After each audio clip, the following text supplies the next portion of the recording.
That's why proof of stake is just trust me, bro. Because I made up this past. It's completely divorced from reality. Completely. You've no proof. You have no proof that this is what actually happened. You have a consortium of like 5 people, 12 people, doesn't matter. And they were like, yeah, we were there. Like, we have the notes. It's like history. You know, it can be a lie.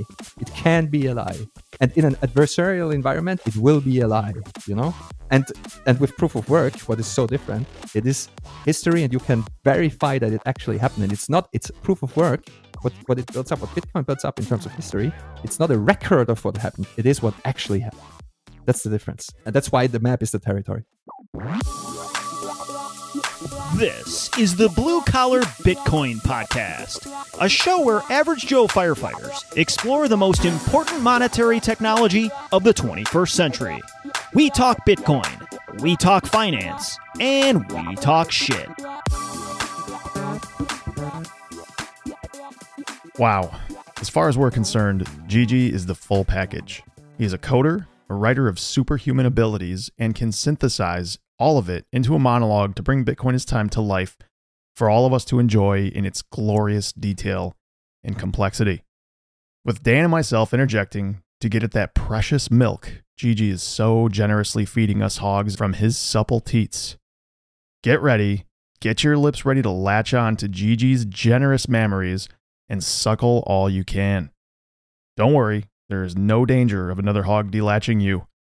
In all seriousness, Gigi runs a master class here. If you didn't listen to Dan and get your required reading in, do it. Read Bitcoin as time. You can certainly enjoy this chat without reading it, but we think you should. Reading it will seriously improve your chances of a solid latch. Now, I will step aside and throw some slop into the trough. These two sloppy hogs are sponsored by CoinKite. CoinKite is the manufacturer of the best signing device in the industry. Get those coins off exchanges and place them in the safest place possible, a cold card. We joke a lot, but this is dead serious. The security of your coins is something that takes consideration and planning. Make it easy on yourself. Start in the best position with a cold card. CoinKite makes some of the coolest stuff in Bitcoin: the block clock, the open dime, seed plates, everything you need for your Bitcoin security. Blue Collar Bitcoin is sponsored by Ledin. Ledin is a very unique financial services company with a highly principled Bitcoin forward perspective. They are the first ever digital asset lending platform to undergo a formal proof of reserves attestation, where an independent public accountant regularly attests that the company is properly accounting for client assets. Simply put, this company mirrors and embraces the transparency, accountability, and auditability of the Bitcoin protocol and network itself. If you've listened to this show much at all, you've certainly noticed that we advise our listeners to be careful, manage risk, and not get over-leveraged. And that does include ensuring that any borrowing and lending decisions you make sound mathematical sense based on your lifestyle and specific situation. Where available in your jurisdiction, Ledin offers a menu of powerful financial services. Keep ownership of your Bitcoin and access dollar loans with Ledin Bitcoin-backed loans. Harness your Bitcoin holdings to buy a new property or finance the home you already own with the upcoming Ledin Bitcoin mortgage product. Save Bitcoin and USDC to have access to Ledin dollar loans or trading service if available. You can look into Ledin's well-architected menu of services at ledin.io. Visit start.ledin.io/bluecollarbitcoin to sign up, and you'll get $10 in USDC for creating and funding an account. All views and language expressed by the hosts and guests in this podcast are solely their personal opinions and do not reflect their employers or organizations they are associated with. Do not treat any of the content in this podcast as investment advice or as an inducement to follow a particular strategy. This podcast is for entertainment purposes only. Where were we before butt plugs? We were going to talk about proof of stake versus proof of work. And if you want to dive into, everything about the probabilistic part of it, the entropy, or even explain those terms to people, that would be phenomenal, because that is a really important part of this. Yeah, I'll try to kind of. I know that's a big ask. It's a lot of slow, stuff. Because the problem I have, why proof of stake kind of triggers we'll me ease into multiple... this. We'll slide this in slow. Gigi. Yeah, we will. Tapered edge. It shouldn't be called proof of stake in the first place, because it's like, okay, we have proof of work, the difficulty adjusted proof of work in Bitcoin and the problems itself, like the difficulty adjusted proof of work, solves like 5 problems, and this is actually the invention. And so people picked up on this, and it's very much like there was a phase where it was like blockchain, not Bitcoin, and everyone was like blockchain, and it's a very similar thing now, and always has been, in the sense that okay, there's proof of work, but what about proof of stake, proof of space, proof of distributed stake, proof of burn, proof of space-time, proof of pick your word, and they're building up this zoo of clusterfuck concepts and act as if it was an alternative to proof of stake, and it's to proof of work, and it's absolutely not. Proof of stake should be called "Just Trust Me, Bro," because that's what it is. Like, absolutely no one. I'm not kidding. It's 100% true. It's like someone makes up some bullshit, something completely untethered from reality, no proof whatsoever that this is what actually happened, and it's just like, yeah, trust me, I signed off on it with my private key, and so you should trust me that this actually happened. I can create a separate history that looks as good as the other history, like, and like, make no mistake that the problem about this all is to understand what I'm saying and to understand how flawed proof of stake is. You have to understand proof of work first, and you have to deeply understand it, and then it becomes obvious why proof of stake is so terrible. God, that's such a good point. There's no way to get it. No, there's no way to get in the opposite direction. I mean, the problem is that I would be willing to bet that 95% of people, even in Bitcoin, don't truly understand proof of work. Yeah. No, definitely. And definitely. I mean, I could even say I'm probably on board that in some capacity, because there's so many parts of, like, I've got a complete blind spot when it comes to code and understanding that at a granular level, like no idea. So I'm trusting some people in the space in order to honestly don't think, Gigi, I don't think I'd spent hours studying proof of work. I mean, probably hundreds of hours. I don't think and who knows, I may not be there yet, but I don't think I really got the significance until you explored time in relation to it. That was a huge part for me too. The time piece was a huge plug for me to really get it. I think that the previous notions I had were sort of shortcuts. Yeah. So I completely agree. I think pretty much everyone, I would say pretty much everyone who works on proof of stake systems, like the people that are trying to solve these problems, they don't even know the magnitude of the problems that they have to solve, that they are actually trying to solve. They don't know. They don't know the magnitude of the problems that Bitcoin solved, and Bitcoin solved it with a difficulty adjusted proof of work mechanism. And there's a lot to it, because I would even go so far to say that some of the problems that Bitcoin solves, and it's related to timing, for example, and also there are many ways of how you can describe it. You can also call it the Byzantine generous problem and so on. Mm-hmm. It's an impossible problem to solve. The way that Bitcoin solves it is with economic incentives and probabilistically, and you need those kind of pieces to solve it, and you can never solve it like completely. You cannot solve it. You cannot how should I put it? You cannot create a mathematical formula or something and you can prove it mathematically. No, that's not how it works.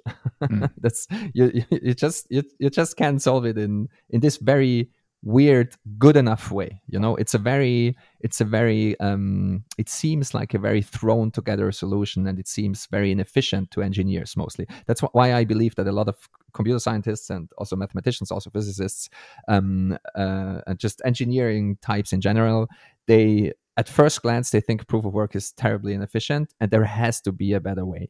And that's why a lot of coders and so on, they go to some smart contract shitcoin that seems more interesting, and they don't realize the profundity of the problem that proof of work solves. And so you asked me to explain the concepts of like entropy and how it relates to time and those kind of things. It's really hard. I know. Well, here's some I just copy and pasted a bunch of awesome quotes from your piece, and one of them is, the two building blocks are essential for structure of time: causal links. So like history has to have links that caused it together, and then unpredictable events in the future. So those two, I mean, those are basically, you're talking about entropy there, but in more simple terms. Before we even go there, like you have to understand what money is and how money can work. And so historically, and that's basically the beginning of the piece. Historically, like if you go back 5,000 years ago, the only thing you will find is like clay tablets that have markings on them, right? Where it's like bushels of wheat or whatever, or doesn't matter. So that's ledger-based money. Okay, you have a ledger, and it is by definition centralized. There is like one authority that has the ledger, and if people like money describes who owes what to whom, and who has like, if you view money, and it's like a slightly incorrect version of viewing money, but still, like, amuse me for a second. Yeah. How much money you have says something about how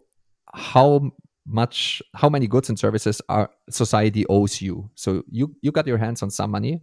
Right. How you got your hands on the money doesn't matter, like doesn't matter at all. But if you have a lot of money, you obviously, or someone of your ancestry did something amazing in the past, and you have a lot of wealth, and you can from the market get goods and services for it. So it's always about who owes what to whom, even if you just have money and hold it. Like society owes you something, and if you just look at your bank statements and so on, it's obvious that this much was owed to someone, and with the transfer of money you settle it. And that's one of the things that people don't realize, especially in the fiat world.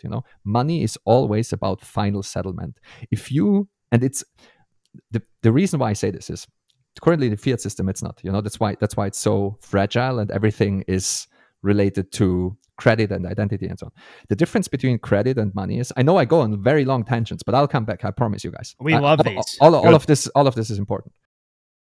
You only need money if people don't trust each other in the first place. If you trust someone fully, for example, a family member, you don't need money. If you're doing business with someone that you trust fully, and you can always come back to that person and so on, you'll figure it out differently. So money is only important for people that don't trust each other in the first place. They don't trust each other fully. And what money does is it does final settlement. That's the important part of money. Everything else is credit. Like if you don't do final settlement, then you still have a credit relationship that's still ongoing. The importance about a money transfer is that the settlement is final, it's done, and you can go your separate ways. And only for this short period of the transaction, you have to trust that you're not getting scammed, that someone is not running off with the gold coins or whatever.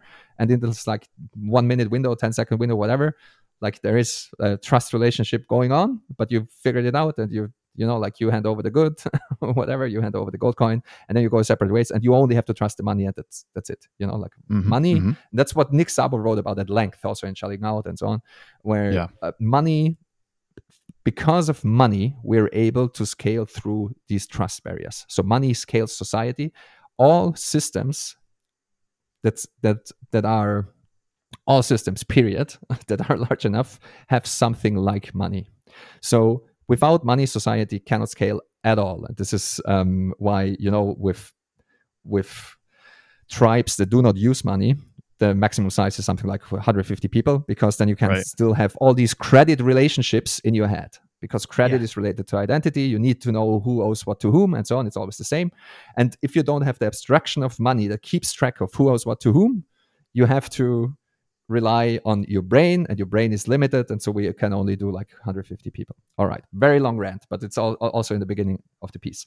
All right, historically, to keep track of who owes what to whom, we have either clay tablets, which are ledgers, or tokens, physical tokens. So digital tokens do not exist. Like, that's a misnomer. So physical objects that can pass around from person to person. So it's either gold coins or shells or bones, or again, back to Nick Szabo, like pearls or like glass beads, what have you. The thing about the physical objects is that they keep track of themselves. If you have the gold coin, you don't need to ask someone else, like they're inherently decentralized, you could say. Exactly. Yes. And they also, they take care of their position in space-time themselves.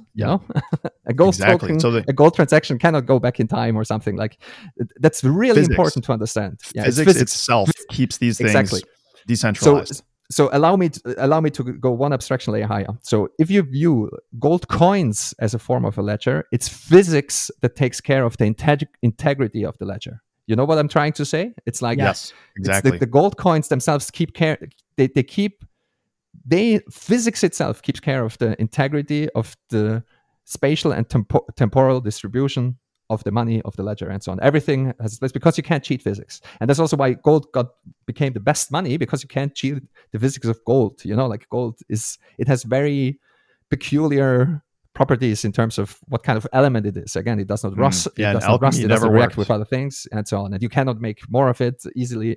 I mean, you need like a 2 stars colliding, whatever, 2 supernovae, and so we only have the only forms of money that can exist is a physical instantiation, and then you use the laws of physics to ensure the integrity, or a digital representation, which is a ledger.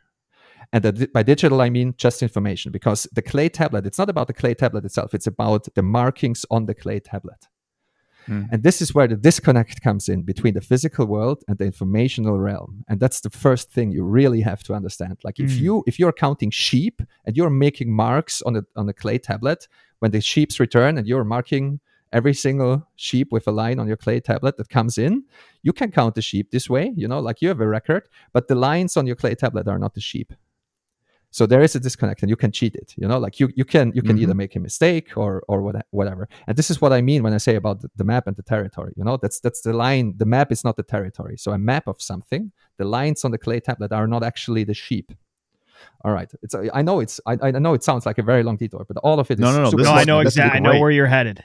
Yep. Yeah. Keep going. It will. At the end, I can tell you with. I know where you're headed, brother. Keep rolling. This is where. Hey, keep paying attention, because he's about to slap you across the face if you've been sleeping on this. Keep going, Gigi. I keep trying to keep myself from interjecting, because it's so exciting to listen to this getting fleshed out in life. Like, instead of reading the piece, just let Gigi sweet voice. Yeah. All right. Okay. Once you have a ledger, you need to make sure. Like, suddenly the order becomes important. Like if again, money is who owes what to whom. So if I transfer money, it's very important that I need to have the money in the first place for it to give it to you, Otherwise, we're again in a credit relationship, Like, I cannot spend money that I don't have. With gold coins, physics takes care of this, because if I cannot spend a gold coin that I don't have in my hands, Like, it's done by physics, period. If you move to a ledger, if you move to the informational realm, to the digital world, so to speak, the order becomes insanely important, because all you have is a list of, some gold coins moved from A to B and then from B to C and so on. And if the order is messed up, everything is messed up, because suddenly you're creating money out of thin air. So the order of events is insanely important. Someone got money, that has to happen first, and then this person gave the money to someone else, and so on and so forth. And that's where time comes in, because the problem that Bitcoin solved is that on Earth, there is no central time. In the universe, there is no central time. So telling time in a completely decentralized system is basically impossible. Bitcoin solved it in this very weird roundabout, practical way.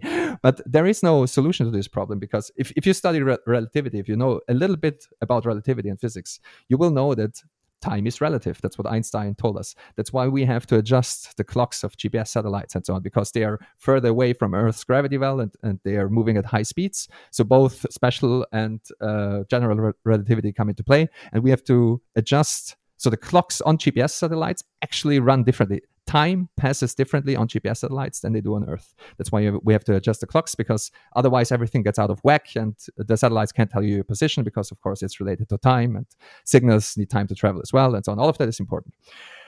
And everyone knows this that studied physics and relativity a little bit. I mean, there's this twin paradox where, let's say you have twins, and one twin stays on Earth, the other one enters a starship. The starship accelerates close to the speed of light, turns back 50% of the way, comes back again with the speed of light. The one twin is 5,000 years old, and for the other twin, no time has passed. Yeah, the twin in space stays hotter longer, is basically what you're saying. Yeah, yeah, exactly. That's one way of phrasing it. And this is Sunday school, where all the kids are at the front of the church. The pastor's having his talk with them, and keep us going here. But that's what the fucking proof of stake retards. They have no fucking idea about all of this. It's literally retarded to work on proof of stake, because proof of stake is automatically centralized just because of time alone. And that's only one piece of the puzzle. I will keep ranting about time, because you can actually read it. Gigi, hold on. Sorry. I don't mean to derail you, but this is the point that hit me like a ton of fucking bricks. It's that, and I'm just gonna regurgitate what you just said, and that's that ledgers are not decentralized if they can't keep time themselves, right? And proof of stake will always either need an oracle or need to rely on proof of work.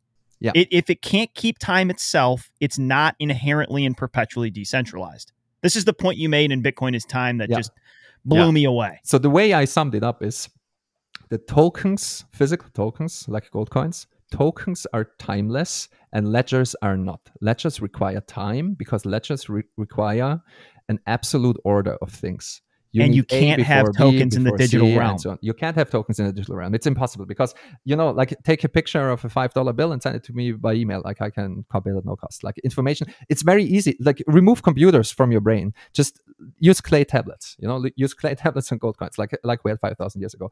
Just with clay tablets alone, like the line on the clay tablet, it's not about the line. It's not, like the line is not the sheep and so on. And it's like, I can always copy any information with perfect fidelity. That's why tokens, so to speak, the thing about gold coins, why tokens are important, physical tokens, is you cannot copy them. You cannot copy them. That's it. That's why they are important. That's why they are good money.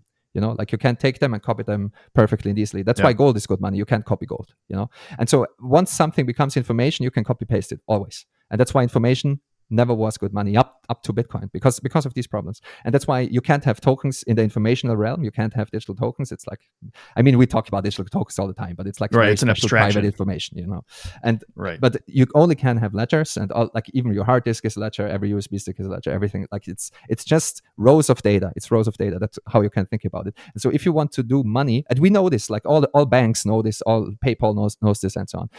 That's why PayPal has to have a central server to figure out, like all the banks have central timekeeping, and like the bank is the authority which transaction came in first, and they will figure it out and so on. But in a decentralized system, and that's why I brought up the twin paradox and so on, you will always run into the issue of relativity, that there are no simultaneous events. There is no absolute arrow of time. Like there is no, that's the wrong word. There is no absolute clock in the universe. It's not like in a computer game where you have an absolute time for the whole world. That's not how our universe works. And the fastest we can transmit information is with light. So light speed is the maximum. Light speed is the speed limit in our universe. And it takes 50 milliseconds to transport like light from one side of the earth to the other. It's about that. It's like 46 milliseconds or whatever. But so you have like a 50 millisecond time window on Earth where figuring out what came first and what came later is impossible. Absolutely impossible. It is absolutely impossible. That's just physics, like because for the one observer, A came before B, and for the other observer, B came before A. And there are great videos on YouTube that explain this way better than I can and so on. It's like, it depends on, again, how close are you to a gravity well, how fast are you moving and so on. And so in our universe, the way I sometimes explain it, but it doesn't really drive home the point, because, I'll explain it anyway in this. Let's say you have two loudspeakers, and the loudspeakers, if you're standing in the middle, it seems like they're producing a loud sound, like a clapping of hands or something at the same time. And if you're standing exactly in the middle between the two loudspeakers, you will hear it at the same time, But if you're standing like way closer to loudspeaker A, let's say they're very far apart, you will first hear loudspeaker A and then hear loudspeaker B. And if you're going to the other side, then you will hear first loudspeaker B and then loudspeaker A. And of course, like you can use light, you can that everyone knows this, because sound is really slow in traveling through the air. And what your brain automatically does, no, that's bullshit. Like I can just, remove the person, and I can, I don't know, put a light on every loudspeaker, so I see when it makes a sound, and then I just watch it from the side, and then I'll see, does it go off at the same time or not, and so on.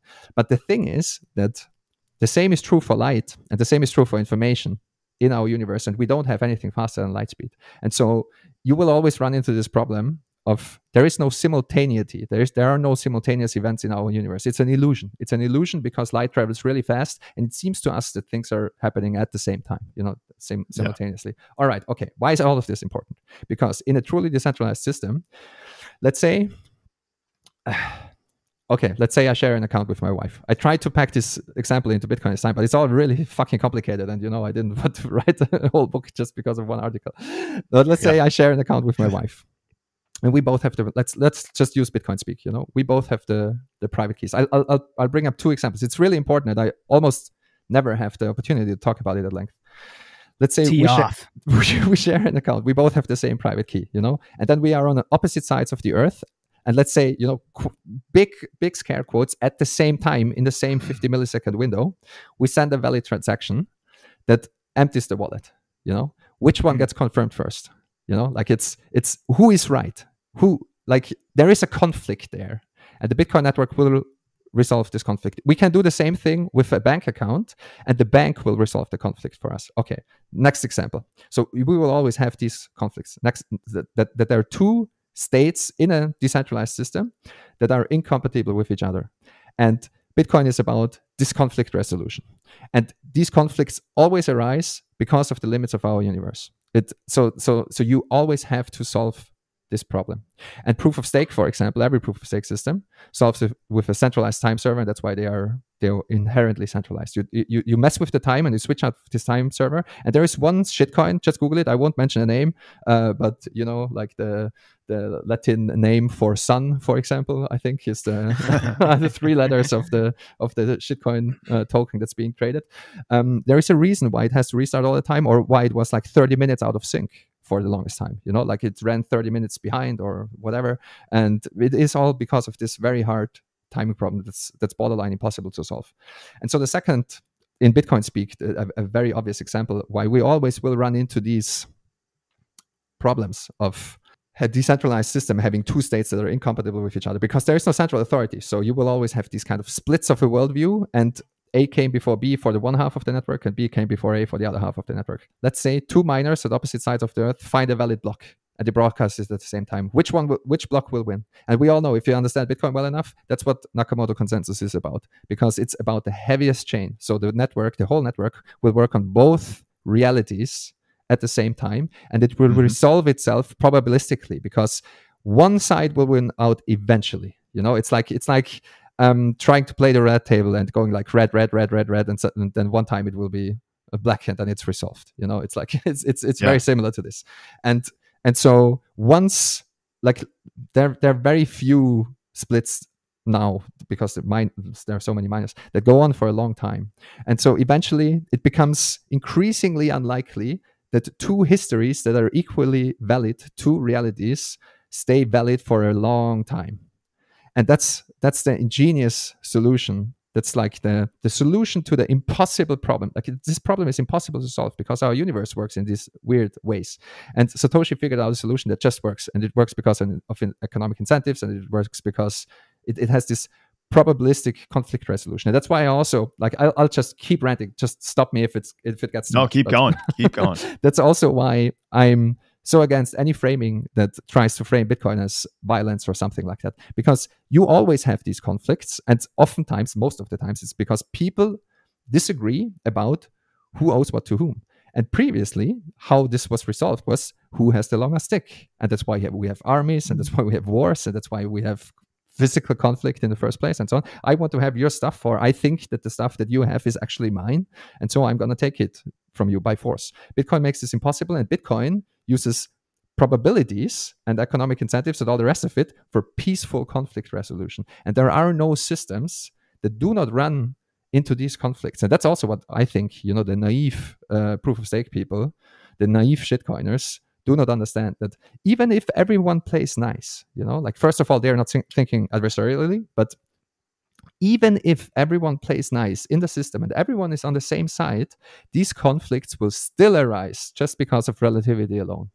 And just to drive home the point, that use Bitcoin speak again, or shitcoin speak again, if you have a blockchain, that's why in Satoshi also call it a time chain, and that's why a lot of people are switching to the term time chain. So if you have a time chain, that just works like Bitcoin, and stuff is being mined and so on, and Bitcoin has a 10-minute block time, which turns out is just long enough to agree on a state globally. because you need to get the information to all the participants. And the hard physical limit is 50 milliseconds. But you have routing and you have internet and delay, and maybe it goes over radio and whatever. 10 minutes is enough for all the blocks and everything to propagate like easily, like even if the network is very slow and inefficient. Isn't it spectacular let me the final point. If you would create a time chain that works just like Bitcoin, but you reduce the block time to lower than 50 milliseconds, finding consensus would be physically impossible on Earth, period. Yep. And it's very easy to see if you extend the time horizon. So Bitcoin works in like a 10-minute radius, like mining Bitcoin and so on. Bitcoin works properly in like a 10-minute radius that is centered on Earth. So the center of hash is on Earth. Let's take the Milky Way for an example. The Milky Way has like a diameter of like 200,000 light years or something ridiculous, like it's insane. And so you would need a block time of like 200,000 light years to physically have consensus of the whole system of like one state, and that's the best we can do. That's the best we can do physically. And Bitcoin manages to land on a consensus peacefully every 10 minutes. And that's amazing. Here's a question for you. But that entire diatribe you just went through is spectacular. That was perfect. Thank you. Wait, Josh, before you switch subjects, I want to point out another about entropy. We didn't really talk about No, it's all good. I'm not switching. I was just curious, just because we're talking about the galaxy here. If, let's just say Elon Musk gets us to Mars, is it then not realistic? It's not realistic for us to be using Bitcoin between Earth and Mars because of the time, because it's like a 20-minute delay of light to get, or something along those lines. So they would have to have their own blockchain on a different planet, correct? It could be on a higher layer, though. Yeah, it's like a 7-minute in the best case, I think, or something like that. So there's quite a bit of a delay. I mean, I guess you could use Lightning. I guess just yeah, we can open a channel and take it with you and so on. It depends on. It depends on, like for example, you could broadcast a valid Bitcoin transaction on Mars, and it doesn't really matter how long it takes. But mining on Mars would be very difficult because it is this race, it's like this competition that you have to. Nakamoto consensus works that you have to work. The only economical strategy is to work on the heaviest chain, and so if a new block comes in, you have to work on the new block, and so. If you're more than 10 minutes away, like it wouldn't really, like, you need this communication that to know what to work on. So mining on Mars is not really feasible. Mars FUD. Bitcoin's dead, dudes. All right, I found it. I've been looking for years for how this thing's going to fail. And these are not like my ideas, this is just how the system works, and this is just true. But the guy who wrote more about this than everyone else, I think, is Dhruv Bansal, and he has this series on Bitcoin astronomy. And I think he also mentions, or multiple people mention it, but if you want to go to Mars, or if you want to become multiplanetary, or let's pick a ridiculous example. If you want to go to a different solar system, if you want to go to the next star, Alpha Centauri or whatever, if you want to build a multi-generational starship and just let's go for it, you are incentivized to build a second Bitcoin, so to speak, and take your center of hash with you. Like you load up the miners to the starship. You need some money as well, because it's a big multi-generational starship is a complex system. You need fair money and so on. And so that's an incentive. Like Bitcoin incentivizes our spread across the galaxy in that way. That is a noble fork, you could say. That is one of the cases where a noble fork is in play. Gigi, before we get off this, for the listener that's like, okay, I hear you guys saying that Nakamoto consensus is this unbelievable discovery and Bitcoin intrinsically tells time. Can we just briefly highlight how? Like, let's just get into some of the bare bones real quick. How energy usage, a tether to the real world, allows this thing to have its own internal clock. Can you hit that just real quick? Yeah. So again, the clock thing, it's just one. I mentioned before that the difficulty adjusted proof of work mechanism, that's the glue that holds everything together, and that's the genius of Satoshi, kind of. And he used it for multiple things. First of all, to tell time in the system, and it doesn't matter that the clock is imprecise. Like, you can think of it as, with every new block, it's like a new tick. It's like tick, tick, tick, tick, and every single tick, the state, like the ledger updates, and for every single tick, the system makes sure that no rules are broken. And so you always have a consistent state, and there are no updates flowing in all the time. It's just you have this like tick, tick, tick. That's why we say TikTok next block coming in, and no update violates any rules. And that's why you will never run into these contradictions. And so the way you can also visualize it is like that Bitcoin slows down time, builds up its own arrow of time in the digital realm, in the informational space. And everything that is, for example, in the mempool, everything that is not confirmed yet in the Bitcoin time chain is, from the point of view of Bitcoin, is timeless. It has no time. And so the block height that is, when your transaction gets confirmed, the block height is what counts, and that's where it becomes real, and that's when your transaction gets time stamped by the network, so to speak. And so you can view miners as providing a timestamp service, so to speak, and providing this mechanism for peaceful conflict resolution. And you can see this also if you go back to the white paper. It's like, out of the 8 references or something, like 3 of them, or maybe more, or 5 of them, wherever, I don't remember the number from the top of my head, were about timestamping and the problem of timestamping. Because, to have money, to have eCash, you need a ledger, and for ledger, you need an absolute order, and for an absolute order, you need timestamps, because A has to become before B and before C, and so on. And so how Bitcoin does it? Now we can come to entropy. Yeah, here we go. Randomness and those kind of things. So it builds up its own. It has very simple rules, and so whatever data comes in, it's either accepted as valid, and then it makes the next tick, and it's a valid block, and it's everything is good, or it's immediately dismissed. So it makes use of certain things in cryptography and in computer science that are just, as far as we can tell, truths of our universe again, of like truths of math, truths of how computers work, truths of the computational space. Some problems are very easy to verify a correct solution of, but it's very hard to find this solution. So, for example, like cryptographic hash functions, and also digital signature schemes and so on.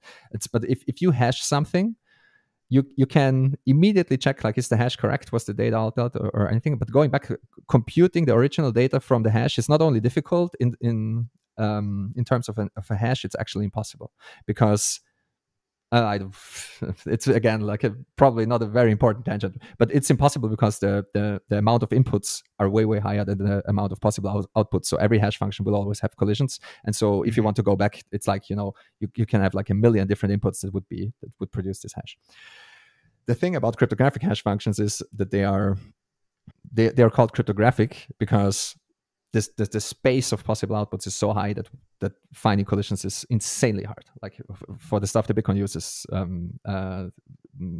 we have no collisions found as far as I know so far. So that's just like an aside. But the thing is that why are the hash functions important? You need I'll bring up the time example again because it's so perfect. To build up an arrow of time that is made out of pure information, you have to use something that is irreversible, and you have to use something that is random. You have to use something that is random to go forward, and you have to use something that is irreversible to go back. And that's where the blockchain comes in, because it is actually chained, like the time chain. You know that the blocks are chained, and the time chain it builds up this arrow of time. So Bitcoin had its genesis with block number 0, and then with the next tick was block number 1, 2, 3, 4. That's the clock how it went. And everything is linked back to the past. So even with every block that is coming in, everything is linked to the previous block and to the previous one and to the previous one. So the whole integrity of the system links back to the genesis and can be very easily validated by everyone. And that's what every full node does. So you, by running a full node, automatically validate everything that ever happened in the Bitcoin world ever.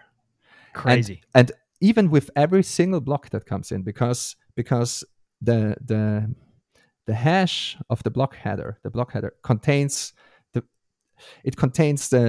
hash of the previous blockhead, the hash of the previous blockhead. So just in this hash is all of the history is contained and more or less verified. Like like with every single block. That's why people speak of amber or of pyramids and so on. It's like if you have something encapsulated in layers of amber, every single layer puts additional security across the whole thing, and that's what's happening in Bitcoin. And it's not and so every single Bitcoin block speaks for the whole history of Bitcoin back to Genesis.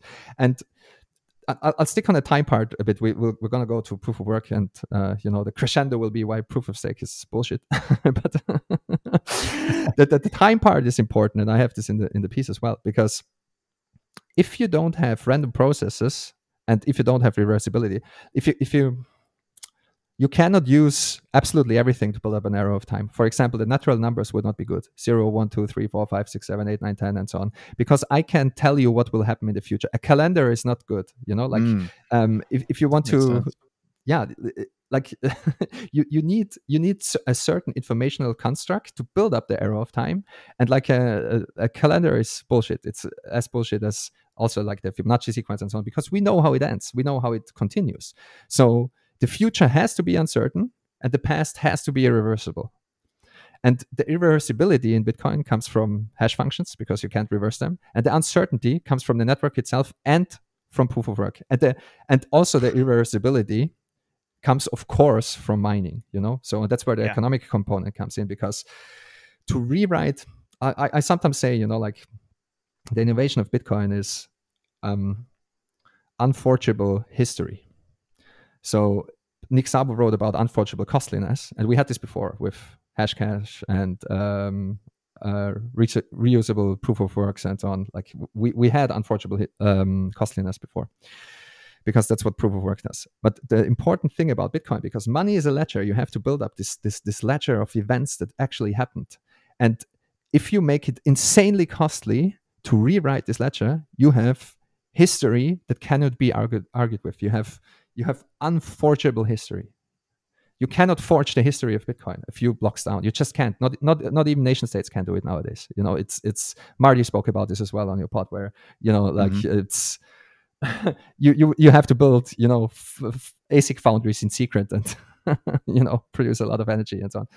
And so back to the amber example. Like every single new block in Bitcoin puts a new layer of amber around the past, around the whole history of the system. And so you cannot argue with what happened in Bitcoin. It builds up its own history of transactions. Who owes what to whom? Who owed what to whom? How did the transactions happen? And every single block puts a new layer of amber on top of it. And to create a new valid block that is accepted by the network, you need to do the proof of work.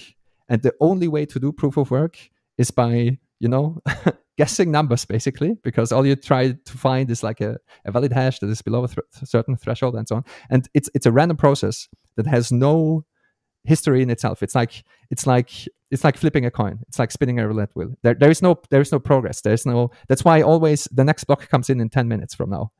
Even if like the last block was an hour ago, when does the next block come? That's my favorite question to ask people if they really understand Bitcoin.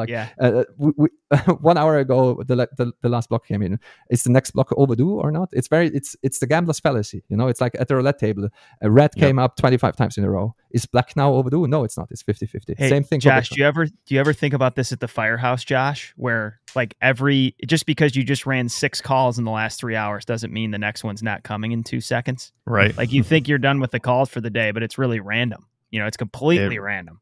That is you're exactly right. The randomness of what goes on there. Like, is the next one going to be an old lady that fell down? Very likely, but we don't know. Yeah. And so what the miners do is they're trying to find a random number, and you can visualize it as like rolling dice or flipping a coin. Rolling dice is an easier example to visualize. So every single miner is rolling a dice. And the dice is just very, very, very big. I don't know if you ever play Dungeons and Dragons or something like that. There are dice that have like 64 sides or whatever. And every single ASIC miner is rolling a dice, and the dice has like trillions and trillions of sides. And so there is no progress to solving this puzzle. You have to roll the dice, and then you have to see, did I win? If you didn't, you roll the dice again.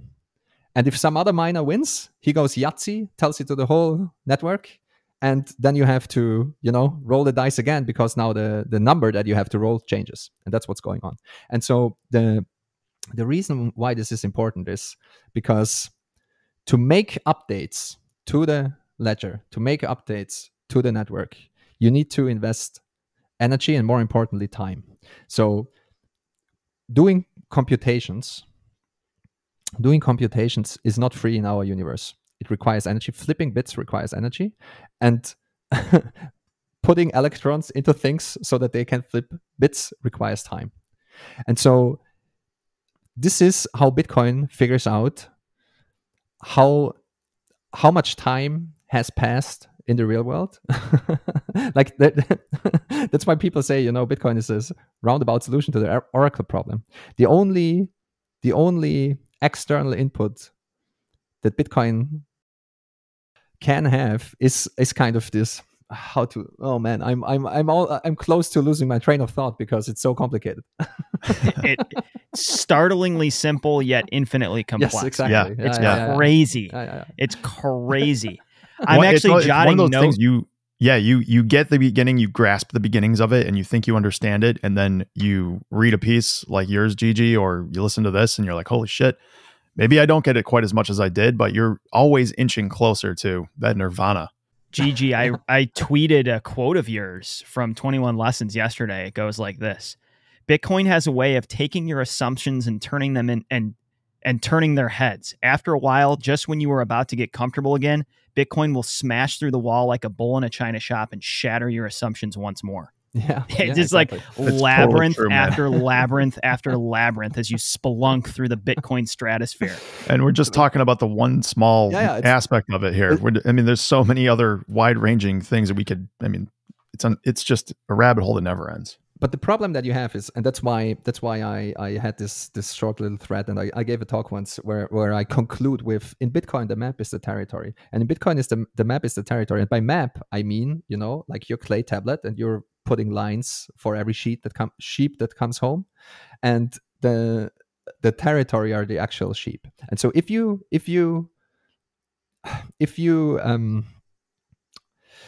it's also if you if you write about something that happened in the world, you always have the split of map and territory, because the information itself is not the reality. History is written by the victors, and if you take a photograph of something, it's just a snapshot, and it's not like, the mountain might be gone. If you took a photograph of a mountain, it was a long time ago, or, like someone blew it up or whatever. Bitcoin is the only thing, difficulty adjusted proof of work is the only thing where you can look at the information and the information speaks for itself. The map is the territory. The information is the thing. And that's why also 12 words in your head are the actual thing. It is, for all intents and purposes, your Bitcoin. And this is how it all hangs together. And Adam Gibson has this beautiful quote, which I absolutely love, and I have it in one of my recent pieces. He calls it the reification of information. Because if you manage to do that, if you manage to build up a system that uses proof of work, and it uses proof of work in the smart, difficulty-adjusted way, so that information itself becomes a thing, you reify it, and then you can use it as if it was an object. And then suddenly, that's why we can use Bitcoin as if it was gold coins. But it's not actually gold coins. It's still just information. That's why you can teleport it. That's why you can send it at the speed of light. And that's why you can have it in your head, and so on. But the one last point I wanted to make with the mining and the proof of work and the building up the arrow of time and so on and so forth, it's impossible because of the Oracle problem. Like, computers do not know anything about the external world. Nothing.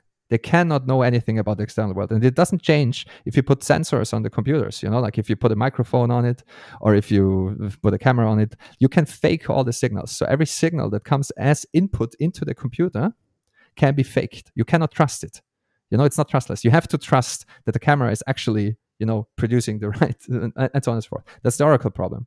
You cannot, computers have no way about telling anything about the external world. They can only tell something about their internal world, which is only computation. That's all computers can do. And so Bitcoin uses, it only looks at its internal world, so to speak. The only link that it has to the external world is the link of time. And that's where real world, so to speak, wall time comes in. It's called wall time in computer science speak, but it's like when a miner finds a new block, he also timestamps it with the real time in UTC, because time zones, fuck time zones, like UTC. And Bitcoin will accept this block if the timestamp is approximately right. It has to, I don't remember the numbers on top of my head, but it's very beautifully written in the code. It has to be like in several hours, like if the timestamp is off by more than like 3 hours or something, then the network will dismiss it. It doesn't matter if it's older or newer than 3 hours, because like computer clocks are imprecise. We don't have absolute time, and that is enough. Like and to be clear, the timestamp, the wall time, like the UTC time, the time that we have on our clocks, is not. Other than that, it's not important for the Bitcoin network. So the Bitcoin network does not use this wall time, the UTC time that we all know and love, to order blocks. It does not do that. That's why the wall time can be in reverse in Bitcoin. So you can have a block, and like 2 seconds later, 5 seconds later, a minute later, a new block comes in, and the new block it looks like it came from the past. It has an older wall time than the previous one. It doesn't matter for the Bitcoin network. It only matters that you have like an average of these timestamps, and so that the network uses this and trusts kind of this enough because it's distributed trust. Like like you don't want to cheat this time because you're too much, because the network will dismiss your block outright, and that's also where proof of work is important, because you actually invested real world assets in terms of energy and so on. So because proof of stake, for example, is the nothing at stake problem. Like you can just make stuff up. With proof of work, you cannot make stuff up. And so if you put in work, you want to be rewarded for this work. Otherwise, you're uneconomical. Anyway, so what the Bitcoin network does is it averages across these time spans, and this is enough to solve the Oracle problem. And it will figure out everything it needs to figure out. It will adjust the puzzle difficulty. That's all it does. But with that, it will figure out how many computers are working on me, how many computers are securing the Bitcoin network, how big is the security. It figures it out well enough, and then it adjusts it. And that's why with the China ban, for example, was a perfect example. 50% of the ASICs that were securing the Bitcoin network dropped off. Bitcoin noticed this and adjusted it downward. So it also knows, the switch from CPU to GPU to ASICs, because Bitcoin worked the same as it works now when just Satoshi was mining. And just Satoshi and Halfini, it was the first two nodes, then it was a network.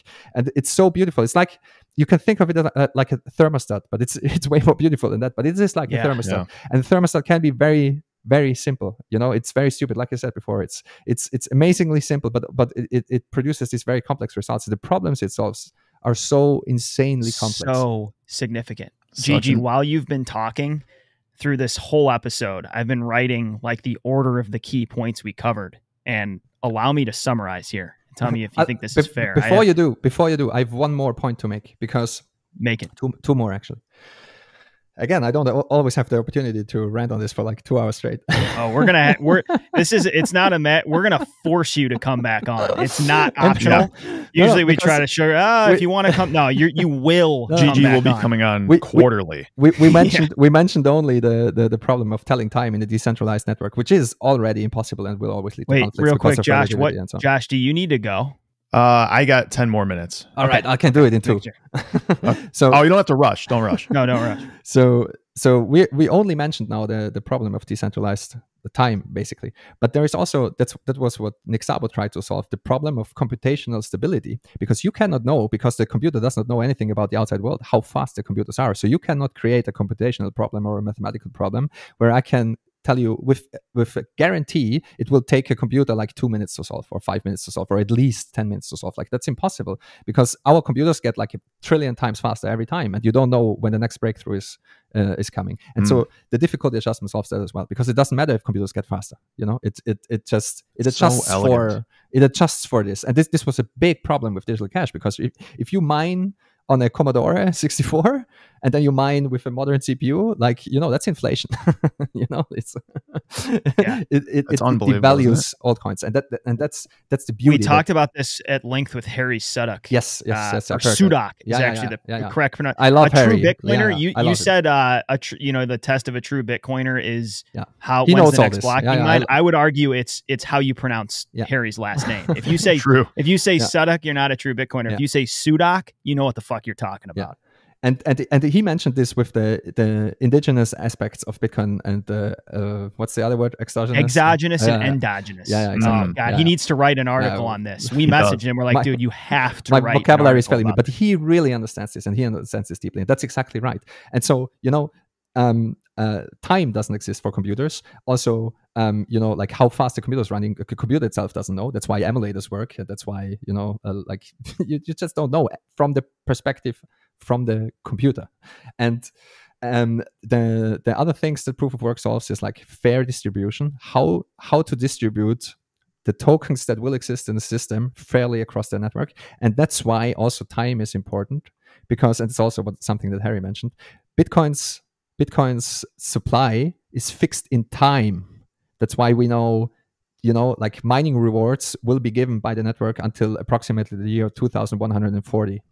And the issuance and the money, like how difficult it is to create the money, if it would be anchored to energy, it would be terrible, because then you take like 10 nuclear reactors and all the money is yours. So that doesn't work. Money that is tied to energy is a shitcoin, because if we get really good at making more energy, then we have money printers. And that's not what's happening with Bitcoin, because with Bitcoin, the energy consumption is not related to the monetary issuance. It's just related to the security of the network, and the issuance is done in time. Like it doesn't change how much Bitcoin is produced just because way more people are mining now. It's just like how the distribution changes is what changes. And that's why Bitcoin's distribution is fair and so on. Dan Held wrote about this in the past and so on. And these are all very, very, very hard problems to solve when it comes to digital cash. And we were unsolved before Bitcoin and before Satoshi's genius of putting it all together with the difficulty adjusted proof of work. And proof of stake has all these problems. That's why proof of stake fails with timestamping attacks, and that you can't do stake grinding. You cannot do a fair distribution of proof of stake coins by only using proof of stake. That's why they start with proof of work and then try to switch to proof of stake, and so on and so forth. And it's also divorced from reality. That's why you can make up new chains, and you will have to trust. That's why proof of stake is just trust me, bro, because I made up this past. It's completely divorced from reality, completely. You've no proof that this is what actually happened. You have a consortium of like 5 people, 12 people, doesn't matter, and they were like, yeah, we were there, like we have the notes. It's like history, it can be a lie. It can be a lie. And in an adversarial environment, it will be a lie, And with proof of work, what is so different, it is history, and you can verify that it actually happened. And it's proof of work, what it builds up, what Bitcoin builds up in terms of history. It's not a record of what happened. It is what actually happened. That's the difference. Wow. And that's why the map is the territory. And it goes, dude, I think if someone's like, you have one sentence to explain what the discovery of Bitcoin is, I think your statement in your piece that Bitcoin reinvents time itself is really the discovery. Like another quote you have from 21 Lessons is that it's a Saifedean quote that says, only 2 things are genuinely scarce, time and Bitcoin. Yes. And it's no coincidence that those are, in a sense, one and the same. Yes. Yeah. Exactly. That's why Bitcoin is time. Elegant thing, man. And like the appreciation that I have for Satoshi when you dive down these rabbit holes just increases with my understanding, It is. I don't know that he even fully. I don't know that he fully understold what he. Do you think he knew all this, Gigi? Yeah. I've read everything. That's we found Satoshi. Josh. No, this is it. No. I told you I'm a retard, man. I sometimes tell this story. Like I made all the mistakes that are there to be made, except for cloud mining. That's the only thing I did not do. But I fell for all the. I made all the mistakes, man. I fell for all the shitcoins. I did not understand this stuff. Not at all. I did not understand the profundity. I ignored Bitcoin for like, I don't know, like 3 years or something. I heard about it. I worked with people that were working on Bitcoin already by just happenstance. I was laughing at them, like it was like 2013. I was laughing about Bitcoin. I did not understand shit. So definitely Gigi, not Satoshi. This has been an incredibly enlightening conversation. Like the way that your mind works so clearly, and you can walk people down this path and lay it all out so in such a way that's easy to understand. We greatly appreciate, and we highly recommend you read Gigi's work. Can you give our listeners a handoff to your website and some of your work? Yeah, of course. So Bitcoin is Time is basically the text version of the long rant I just went on. But the rant was actually a little bit more in depth. So I'm still writing about this stuff. Gigi.com is my site. Gigi.com/time will bring you to the piece directly. The 21 lessons, which you mentioned, everyone can read it online for free and listen to it as well. I would but highly recommend. Don't be a cheap ass. Buy his book. I don't care. It's 21lessons.com, and Guy narrated way better than I ever could. So he's such a treasure, man. Like he's the best. Yeah. And yeah, he's awesome. What else? I mean, I'm still working on a second book, but I made the mistake of telling people when it will be done, and I won't do that anymore because it's already way in the past. So it will be done when it will be done, and I'm releasing chapters as I kind of go along, and it will be just. I hope I will be able to compile my body of work into this book and have something that is a little bit like 21 lessons, but way deeper. Because I like 21 lessons, and I mean, I'm not a writer, like I'm a coder, so I'm happy about the first book I wrote, but it's just, I always joke, it started as a tweet storm, and that's not a joke. And so it's basically just a long shit post, and I want to write a proper book, and that's what I'm currently trying to do as well. Gigi, you're simultaneously one of the deepest thinkers and the best shit poster in the space. You balance both with such grace. You are a treasure. I'm more proud about the shit posting, I have to tell you guys. Yeah, Gigi, this conversation fucked hard, and we are here. We are here for you to explore ideas whenever you please. We will be incessantly bothering you anytime you release work, and we would love to have you back again in the future to explore the depths of what is one of the most compelling things, maybe the most compelling thing the three of us are going to encounter in our lifetime. Yeah. It is. I think John Wallis is right. It's what else could there be? What is the most compelling thing happening on Earth right now? And it has to be Bitcoin. Like there is a reason why more and more crazy people dedicate their whole life, all their brain cycles to it. And I'll be here as long as you're not shilling shitcoins or Ponzi schemes. Then I'll be here, man. Ooh. Just kidding. I don't think we're going to be doing that anytime soon. We just signed with Celsius and BlockFi. Yeah, Celsius drew us in. Yeah, 6% returns forever. Thanks, Gigi. Appreciate it, man. Thank you. That was a blast. We loved every second of it. And take care, guys. Take care, Gigi. Thanks so much for listening into the show. If you enjoyed this discussion, be sure to like or subscribe on whatever app you're using for podcasts or on YouTube. And if you have an extra minute, go ahead and leave us a review.